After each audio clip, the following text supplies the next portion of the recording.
आप सभी को राधे राधे, जय श्री कृष्णा। आज की यह लीला कथा आप लोगों को अत्यंत ही भावुक कर देगी। लड्डू गोपाल के प्रति आपके मन में श्रद्धा और विश्वास और भी बढ़ा देगी और साथ ही साथ आपके कई प्रश्नों के उत्तर भी इस लीला कथा से आपको दोस्तों मिल जाएंगे। यह लीला कथा हमारे साथ शेयर की है दिल्ली में रहने वाली एक मैया ने। मैया जो है पिछले 6 सालों से लड्डू गोपाल की सेवा कर रही है और तभी से वह बताती है कि उन्होंने घर में कभी भी प्याज लहसुन का खाना नहीं बनाया। हमेशा वह सात्विक भोजन बनाती थी और उसी का भोग लगाकर प्रसाद के रूप में स्वयं भी उसी को ग्रहण करती थी। मैया का एक बेटा है जो हॉस्टल में रहकर अपनी ITI की तैयारी कर रहा था और उनके हस्बैंड का 6 साल पहले ही देहांत हो चुका है। उनकी मृत्यु के बाद ही मैया जो है लड्डू गोपाल को घर लेकर आई थी। वह कहती है कि बाल गोपाल ने मेरे जीवन में आकर मेरे जीवन का अकेलापन दूर कर दिया। उनके पति की मृत्यु के बाद वह बिल्कुल अकेली पड़ गई थी, क्योंकि देखिए उनका बेटा जो है वो हॉस्टल में पढ़ाई करने के लिए चला गया था। उनके पति का देहांत हो चुका था। अब वह कहती है कि उन्हें समय काटना बड़ा ही मुश्किल होता था। घर में उनका मन नहीं लगता था। हर वक्त उन्हें उनके पति की याद सताती थी, बेटे की याद आती थी, तो 1 मिनट के लिए भी जो है उनका मन नहीं लगता था। उसके बाद उन्होंने धीरे धीरे जो है भक्ति की तरफ अपने जीवन को मोड़ लिया। ऐसा नहीं है कि वह पहले पूजा पाठ नहीं करती थी, भगवान को नहीं मानती थी। वह कहती है कि मैं शुरू से ही पूजा पाठ और धार्मिक प्रवृत्ति की हूँ, लेकिन लड्डू गोपाल घर में विराजित नहीं थे। मेरे पति की मृत्यु के बाद मैंने बाल गोपाल लड्डू गोपाल को जो है विराजित किया। जब मैं आसपास मंदिर में भजन कीर्तन में जाने लगी, आस पड़ोस में मतलब जिसके घर भी भजन कीर्तन होता था उनके पास जाती थी। इसी तरह से जो है कुछ ऐसे लोगों से मेरा मिलना जुलना हुआ जो लड्डू गोपाल की सेवा करते थे। उन्होंने लड्डू गोपाल की सेवा के बारे में मुझे बताया और मैं भी उन्हीं के साथ वृंदावन जाकर बाके बिहारी जी के दर्शन करके वहां से जो है छोटे से बाल गोपाल लड्डू गोपाल को घर में लाकर विराजित किया था। अब मैया कहती है कि लड्डू गोपाल के आने के बाद मेरा जीवन पूरी तरह से बदल गया। अब मैया कहती है कि लड्डू गोपाल के आने के बाद मेरे जीवन का जो अकेलापन था, अधूरापन था, वो एकदम से दूर हो गया। लड्डू गोपाल की हर पल मुझे अनुभूति होती थी। उनकी तरह तरह की लीलाएं देखकर मेरा मन भावुक होता था और हर पल ऐसा लगता था जैसे मेरे बाल गोपाल, मेरे लड्डू गोपाल हर पल मेरे साथ है। इस वजह से मैया को न तो कभी किसी चीज का भय हुआ और न ही उन्हें कभी अकेलापन महसूस हुआ। वह बड़े आनंद से जो है अपना जीवन व्यतीत कर रही थी। 5 साल के बाद उनका बेटा जो है अपना कोर्स कंप्लीट करके घर वापस आ गया और घर आते ही उसकी अच्छी सी जॉब लग गई। मैया कहती है कि लड्डू गोपाल की बड़ी कृपा हुई हम पर कि मेरे बेटे को एक अच्छी जॉब मिल गई और जॉब मिलने के बाद जो है उनके बेटे के रिश्ते आने लगे शादी के लिए। मतलब लोग उनके घर आने लगे कि आपको अपने लड़के की शादी करनी है, तो अच्छे अच्छे रिश्ते जो है उनके घर आने लगे। मैया कहती है कि मेरा घर बड़ा ही छोटा सा है। हमारे घर में 2 रूम है और एक किचन है। उनमें से एक रूम में मैया ने लड्डू गोपाल को विराजित कर रखा था और दूसरे रूम में वह स्वयं रहती थी। अब मैया कहती है कि अब उनके बेटे के वापस आने के बाद, उसकी जॉब लग जाने के बाद उसके लिए काफ़ी अच्छे अच्छे रिश्ते आने लगे। तो यह भी लड्डू गोपाल की ही कृपा थी कि मैया के बेटे के लिए एक बहुत अच्छा रिश्ता आया और मैया ने उस रिश्ते के लिए हाँ कर दी। लड्डू गोपाल की कृपा से उनके बेटे की शादी बड़ी ही धूमधाम से, बड़े ही अच्छे तरीके से हो गई। अब मैया जो है वो LIG फ्लैट में रहती है। उनके बड़ा ही छोटे छोटे 2 रूम हैं और एक किचन है। वह कहती है कि बेटे की शादी होने के बाद थोड़ी समस्या हमारे घर में हुई। उन्होंने एक रूम में जो है अपने बेटे और बहू के लिए व्यवस्था की, दूसरे रूम में वह स्वयं रहती थी।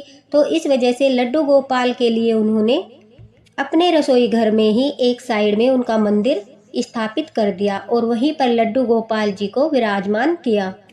मैया कहती है कि शादी से पहले उनका बेटा जो है वो घर पर भोजन नहीं करता था। वह हमेशा सुबह को जैसे जल्दी ऑफिस जाना होता था, तो इस वजह से वो हल्का फुल्का नाश्ता करके ही जाता था और दोपहर का खाना वो ऑफिस में ही कैंटीन में खाता था। शाम को जब वह घर आता था तब भी वह खाना खाकर ही लौटता था। तो इस वजह से कभी भी जो है खाने को लेकर कोई प्रॉब्लम नहीं हुई। लेकिन शादी के बाद अब सब कुछ बदलता जा रहा था। मैया कहती है कि उनकी जो बहू आई उसके आने के बाद घर में जो है प्याज लहसुन का खाना बनने लगा। मैया ने काफ़ी बार उन्हें टोका कि मैं जब से लड्डू गोपाल घर में लेकर आई हूँ बेटा, तब से मैंने प्याज लहसुन का इस्तेमाल छोड़ दिया है। मैं घर में सात्विक भोजन बनाती हूँ, इसलिए तुम भी सात्विक भोजन का ही प्रयोग करो। हमारा घर छोटा है, जब लड्डू गोपाल की कृपा हम पर होगी, हम किसी दूसरे घर में जाएंगे, वहाँ पर इनके रूम की अलग से व्यवस्था होगी, तब तुम भले ही जो है अपने हिसाब से कुछ भी करना, मैं तुम्हें कोई रोक टोक नहीं करूँगी। अब मैया कहती है कि वह बार बार उन्हें मना करती थी, लेकिन अब वह बुजुर्ग हो चुकी थी, उनकी कोई बात भी नहीं सुनता था। और आजकल के बच्चों को तो आप जानते ही हो, वो इन सब बातों में ज़्यादा विश्वास नहीं करते। इस बात को लेकर मैया का बेटा जो है अक्सर मैया के साथ झगड़ता था। वह कहता था कि आपने लड्डू गोपाल को अगर विराजित कर रखा है तो उसमें हमारी क्या गलती है। अब मैया उन्हें समझाती है कि आज जो कुछ भी तुम हो उन्हीं की कृपा से हो, लड्डू गोपाल की कृपा से ही हो। उन्हीं की कृपा से तुम इतने अच्छे नंबरों से पास हुए, उन्हीं की कृपा से जो है तुम्हें अच्छी जॉब मिली, तुम्हें इतनी अच्छी जो है पत्नी मिली, सब लड्डू गोपाल की ही कृपा होती है। देखिए दोस्तों, जो लड्डू गोपाल भक्त होते हैं, ठाकुर जी के भक्त होते हैं, उनके साथ जो भी अच्छा होता है उसका सारा श्रेय वो लड्डू गोपाल को ही देते हैं, ठाकुर जी को ही देते हैं। उनके जीवन में जो भी घटना घटती है, सुख हो या दुख हो, वह सब कुछ जो है बिहारी जी पर ही छोड़ देते हैं। अब मैया अपने बेटे को समझाती है कि बेटा, हमारे जीवन में जो भी सुख आया वह इन्हीं की कृपा से आया है, और अगर तुम्हें प्याज लहसुन का कुछ खाना ही है तो तुम पहले भी तो बाहर खाकर आते थे, पहले भी तो बाहर खाते थे, अब भी खा लिया करो। मतलब इस तरह से बड़े प्यार से अपने बेटे को समझाती है। लेकिन वह इस बात को लेकर घर में काफ़ी झगड़ा करता है। मैया की बहू जो है वो भी बहुत सुशील थी, अच्छी थी, अच्छे स्वभाव की थी। वह मैया की तरफ इशारा करके उन्हें चुप करा देती है। मैया कहती है कि अब हम दोनों सास बहू ने कुछ दिनों तक जो है मेरे बेटे को पता नहीं चलने दिया और हम सात्विक भोजन ही बनाते रहे। उसे भनक तक नहीं लगी कि हम बिना प्याज लहसुन का खाना बनाते हैं, क्योंकि हम बिना प्याज लहसुन के भी बड़ा स्वादिष्ट खाना बनाते थे, तो उसे खाने में अच्छा लगता था। तो इस वजह से कोई भी समस्या नहीं आ रही थी। 2-3 महीनों तक ऐसे ही चलता रहा। लेकिन एक दिन अचानक से मैया कहती है कि मेरे बेटे ने अपनी पत्नी को खाना बनाते हुए देख लिया और उसे पता चल गया कि वह खाने में जो है प्याज लहसुन का इस्तेमाल नहीं करती। इस बात को लेकर वह फिर से झगड़ने लगा।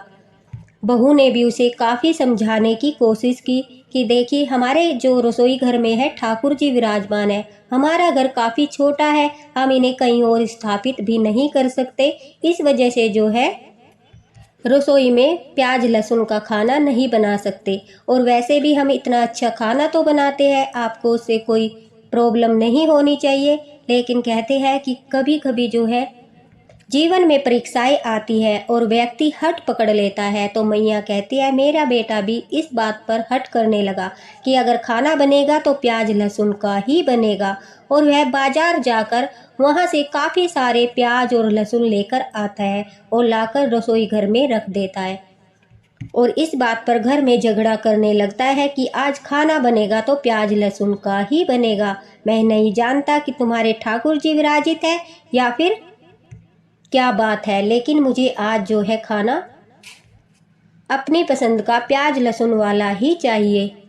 अब मैया उसे काफ़ी समझाती है, लेकिन उस पर कोई भी असर नहीं हो रहा था। अंत में आकर वह ठाकुर जी से ही प्रार्थना करती है कि हे लड्डू गोपाल, आप ही कोई ऐसी लीला कीजिए, आप ही कोई ऐसा उपाय कीजिए कि यह अपनी हट छोड़ दे। घर में जो है रोज रोज एक बात को लेकर क्लेश होता है, लड़ाई झगड़ा होता है, तो तब भी अच्छा नहीं लगता। एक तरफ ठाकुर जी विराजमान है, दूसरी तरफ घर में कलह हो रहा है, क्लेश हो रहा है, तो वो ठाकुर जी की सेवा भी नहीं लग पा रही है। ठाकुर जी को भी परेशानी हो रही है, एक तरह से जो है उनका अपमान हो रहा है कि देखिए घर में दो मानसिकता वाले लोग हैं। जो लड्डू गोपाल की सेवा करते हैं उनकी पूरी जो है भक्ति भाव से आराधना करते हैं, उन पर भरोसा करते हैं, उन पर विश्वास करते हैं। दूसरा वही मैया का बेटा जो लड्डू गोपाल को सिर्फ एक मूर्ति मानता है, उसके मन में श्रद्धा भाव है या नहीं है यह तो वही जानता है, लेकिन उसके मन में लड्डू गोपाल के प्रति श्रद्धा भाव नहीं दिख रहा था, क्योंकि अगर लड्डू गोपाल के प्रति श्रद्धा भाव होता तो वह इस तरह की हट कभी नहीं करता, क्योंकि हर लड्डू गोपाल भक्त को पता है कि हमारे ठाकुर जी को प्याज लहसुन का भोग नहीं लगता, और अगर वह हमारे घर में रसोई घर में ही विराजित है तो उस जगह पर जो है हम प्याज लहसुन का भोग भी नहीं बना सकते, क्योंकि जो प्याज लहसुन की दुर्गंध है वह सीधे ठाकुर जी के मंदिर में जाएगी, उन्हें परेशानी होगी, ठाकुर जी को अच्छा नहीं लगेगा। अब मैया कहती है कि उसकी हट की वजह से उस दिन जो है हमारे घर में प्याज लहसुन का खाना बना और उसने बड़े ही चाव से खाया। मैया को अंदर ही अंदर बड़ा दुख हो रहा था, बहू को भी दुख हो रहा था, लेकिन घर के झगड़े को आगे न बढ़ाते हुए उन्हें वह भोजन बनाना पड़ा। लेकिन जिस समय उन्होंने भोजन बनाया उस समय जो है उन्होंने ठाकुर जी को रसोई घर से निकालकर दूसरे रूम में बैठा दिया, लेकिन स्थान तो वही था, लड्डू गोपाल तो वहीं पर थे। तो मैया कहती है कि अचानक से जो है उनके बेटे की तबीयत खराब हो गई। उसकी तबीयत इतनी खराब हो गई कि उसे ऑफिस से भी छुट्टी लेनी पड़ी। अपने सारे चेकअप कराए, लेकिन रिपोर्ट जो है नॉर्मल आ रही थी, लेकिन न जाने ठाकुर जी ही जाने उसे क्या हुआ था। उसके शरीर में काफ़ी कमजोरी आ चुकी थी। डॉक्टर ने उसे बिल्कुल सादा भोजन करने के लिए सलाह दी। उसका तला भुना सब भोजन बंद कर दिया, उसे हल्का भोजन करने के लिए कहा, एकदम बिल्कुल सादा उबला हुआ भोजन, जूस वगैरह और दूध वगैरह ये सब चीज़ें, फल फ्रूट बताया गया। अब मैया का जो बेटा था वो काफ़ी परेशान हो गया। उसे समझ नहीं आ रहा था कि तुम्हारी रिपोर्ट भी नॉर्मल है, फिर भी न जाने तुम्हें क्या हुआ है, क्या समस्या आई है कि तुम्हारी तबीयत इतनी ख़राब है। जैसे ही वो उठकर चलता उसे चक्कर आने लगते थे, उल्टियाँ होने लगती थी। उसका बीपी चेक कराया जाता तो वह काफ़ी हाई आता था। इस वजह से जो है उसे काफ़ी परेशानी हो रही थी। 3-4 दिन ऐसे ही बीत जाने के बाद अब मैया जो है ठाकुर जी से प्रार्थना करती है कि हे लड्डू गोपाल, देखिए माँ जो होती है वो दिल की बड़ी साफ होती है। बच्चे को जरा सा फीवर आ जाए, जरा सा हल्का सा कहीं पर पेन हो जाए तो मैया को जो है चिंता होने लगती है। तो अब उनकी मैया भी जो है ठाकुर जी से प्रार्थना करती है कि हे ठाकुर जी, मेरे बेटे को क्या हो गया, उसकी रक्षा कीजिए। इस तरह से जो है मैया प्रार्थना कर रही थी। वह कहती है कि उसी समय उन्हें अनुभूति हुई कि यह सब कुछ जो हो रहा है वह उसके बेटे की हट की वजह से हो रहा है, मैया के बेटे की हट की वजह से हो रहा है। अगर घर में ठाकुर जी विराजमान है, घर के सदस्य उनका मान कर रहे हैं, सम्मान कर रहे हैं, पूजा पाठ कर रहे हैं, भक्ति भाव दिखा रहे हैं, और वह दूसरी तरफ उनका विरोध कर रहा है, इस वजह से उसके ऊपर जो है यह समस्या आन पड़ी है। अब मैया को जब अनुभूति हुई तो वह अपने बेटे के पास गई और जाकर बड़े प्यार से अपने बेटे को समझाया कि देखो, तुम अब 3-4 दिनों से बीमार हो और बिल्कुल सादा भोजन कर रहे हो। मैं तुम्हें नहीं कहती कि तुम प्याज लहसुन का सेवन मत करो। अगर तुम बाहर रहते हो तो तुम सब कुछ खा सकते हो, तुम्हारे ऊपर कोई पाबंदी नहीं है, क्योंकि लड्डू गोपाल की सेवा मैं करती हूँ। लेकिन इस समय जो है ठाकुर जी हमारे रसोई घर में विराजमान है, तो कुछ समय के लिए जब तक उनकी कृपा हम पर नहीं होती, हम दूसरा घर नहीं लेते, तब तक के लिए मैं तुमसे प्रार्थना करती हूँ कि ठाकुर जी के रहते हुए हम प्याज लहसुन का जो है खाना नहीं बनाएंगे। और वैसे भी प्याज लहसुन से ही भोजन स्वादिष्ट नहीं बनता। अभी तुम्हें कितने दिनों तक जो है पता नहीं चल पाया कि हम किस तरह से भोजन बना रहे हैं। मैया बड़े ही प्यार से अपने बेटे को समझाती है। तो दोस्तों, उनके बेटे की भी समझ में आता है और वो अपनी हट जो है छोड़ देता है। मैया के कहने पर ठाकुर जी के सामने शीश झुकाकर बड़े श्रद्धा भाव से माफ़ी मांगता है कि हे ठाकुर जी, मैंने हट की, मुझे उसके लिए क्षमा कर दीजिए। आगे से मैं इस प्रकार की कोई हट नहीं करूँगा और मैया जैसा कहती है उसी तरह से मैं उनकी बात को मानूंगा। अब मैया काफ़ी खुश थी कि उनके बेटे को भी जो है शुद्ध बुद्धि आ गई थी और मैया बताती है कि ठाकुर जी की कृपा से माफ़ी मांगते ही उनके बेटे की तबीयत में सुधार हो गया। वह एकदम से बिल्कुल ठीक हो गया और यह चमत्कार देखकर उनका बेटा भी लड्डू गोपाल का परम भक्त बन गया। अब वह सुबह उठते ही सबसे पहले नहा धोकर जो है उसी दिन से लड्डू गोपाल के सामने शीश झुकाकर उनसे प्रार्थना करके ही ऑफिस जाता है। घर में सभी लोग लड्डू गोपाल से बहुत प्यार करते हैं, उनकी सेवा करते हैं और हर कोई जो है सात्विक भोजन ही ग्रहण करता है। बाहर शादी में जाते हैं या किसी फंक्शन में जाते हैं या फिर बाहर खाना खाते हैं तो मैया ने बेटा बहू पर कोई पाबंदी नहीं लगाई, वह किसी भी प्रकार का भोजन कर सकते हैं। लेकिन जब तक ठाकुर जी रसोई घर में विराजमान है तब तक वह सात्विक भोजन ही बनवाएगी। अब यह बात उनकी सब लोग मान चुके हैं और यह सब कुछ वह कहती है कि लड्डू गोपाल की कृपा से ही हुआ है, क्योंकि जब हम बूढ़े हो जाते हैं, बुजुर्ग हो जाते हैं तो आजकल के बच्चे हमारी बातें नहीं मानते और न ही समझते हैं। यह तो ठाकुर जी की कृपा है कि उनके बेटे की समझ में बात आई, उन्होंने मैया की बात मान ली और यह ठाकुर जी का ही चमत्कार है। दोस्तों, अगर हमारे घर में लड्डू गोपाल विराजित है और हमारा कोई बड़ा हमसे इस बात को कह रहा है कि तुम ये मत करो या कुछ भी बात कह रहा है तो उसे सुनना चाहिए, समझना चाहिए, ना कि हट करना चाहिए। क्योंकि जब लड्डू गोपाल विराजित होते हैं तो उनके साथ कुछ नियमों का पालन करना भी आवश्यक होता है, तभी हमारी पूजा फलती है, तभी हमारी सेवा फलती है। मैया पर तो लड्डू गोपाल की बड़ी कृपा हुई, इसी तरह से ठाकुर जी की कृपा सभी पर बनी रहे। उसी के साथ राधे राधे, हरे कृष्णा। और मैया का बहुत बहुत धन्यवाद इतनी बड़ी जानकारी हम लोगों के साथ शेयर करने के लिए और इतनी प्यारी सी लीला कथा शेयर करने के लिए। लड्डू गोपाल अपने भक्तों को कष्ट नहीं देते, लेकिन कभी कभी उन्हें समझाने के लिए थोड़ा बहुत कष्ट उन्हें देना पड़ता है और बाद में वह सब कुछ बिल्कुल ठीक कर देते हैं। यह दोस्तों उनके द्वारा दिए गए कष्ट नहीं बल्कि उनकी लीलाएं होती है जो हमें ज्ञान देती है।